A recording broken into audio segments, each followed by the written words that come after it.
পোগানিদের ভিতরে একজন পণ্ডিত ছিল, যার নাম ছিল জুলিয়াস। এই জুলিয়াস একটা মূর্তিকে পুজো করত, তার নাম ছিল সিজার। এই জুলিয়াসদের পিগানিদের ধর্মীয় বিশ্বাস ছিল সিজার আমাদেরকে ভাগ্য পরিবর্তন করে, আমাদেরকে রিজিক দান করে।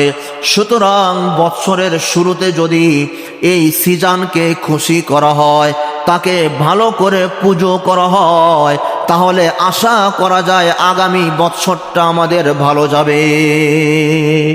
বৎসরের প্রথম দিনে, প্রথম লগ্নে, সূচনা লগ্নে এই সিজারকে পুজো করার জন্য, তার সামনে বিভিন্ন খাবার দেওয়ার জন্য, ধর্মীয় অনুষ্ঠান হিসাবে নাচ গান বাজি আতশ এইগুলো ফোটাবার জন্য কি হবে, তাহলে সিজার আমাদের উপরে রাজি হয়ে যাবে, আগামী 26 সালটা আমাদের জন্য সে ভালো করে দিবে।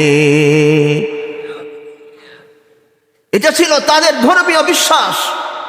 এবার আসেন, দীর্ঘদিন যাবৎ পোগানিরা এই সিস্টেমে তারা এটা পালন করত, আর এটার নাম দিয়েছিল তারা, এই দিনটাকে আমরা বলি 31st নাইট, আর তারা বলতো এই দিনটাকে সিজার পূজার দিন। নাউজুবিল্লাহ। কি পূজার দিন?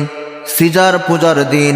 তার মানে হলো 31st নাইটের আদি নাম ছিল সিজার পূজার দিন।